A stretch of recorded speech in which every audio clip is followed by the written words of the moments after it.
జై తెలంగాణ. మనం చూస్తూ ఉన్నాం, మన రాష్ట్రంలో ముఖ్యమంత్రి గారు పక్క రాష్ట్రాలకు పోయి పెద్ద పెద్ద స్టేట్మెంట్లు ఇవ్వడం, నేను పెద్ద హిట్లర్ని, నేనేదో మార్పు తెచ్చేస్తా, నేను హైడ్రా పెట్టినా, నేను ఇక్కడ పేదవాళ్ళ ఇండ్లు కూలగొట్టినా అని చాలా గర్వంగా ప్రకటిస్తూ ఉన్నారు. ఇది దారుణం. ఇటువంటి నాయకులు ఇంతవరకు తెలంగాణ ఎప్పుడు చూడలేదు.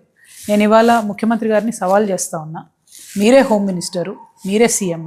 ప్రతిరోజు ఒక చిన్న పాప, ప్రతిరోజు ఒక బాబు, ప్రతిరోజు ఒక మహిళ ఏదో ఒక విషాద సంఘటన చూడకుండా తెలంగాణ ఉండలేదు. ఇవాళ ఏ రిపోర్ట్ చూసినా కూడా 5 మంది చిన్నపిల్లల్ని మొలెస్ట్ చేస్తూ ఉన్నారు, చంపేసేటటువంటి ప్రయత్నం చేస్తూ ఉన్నారు. 5 POCSO cases per day or being reported from Telangana.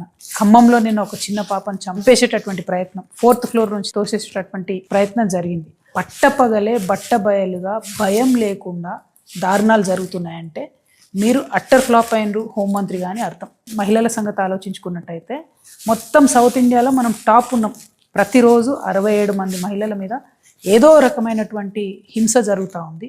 చిన్న పిల్లల మీద, మహిళల మీద జరిగే హింసలో మాత్రం టాప్ 10, టాప్ 5లో మన దేశంలో ఉన్నామంటే ఇది సిగ్గుచేటు. హోంమంత్రిగా ఉన్నటువంటి మీరు తక్షణమే రివ్యూ చేయాలి.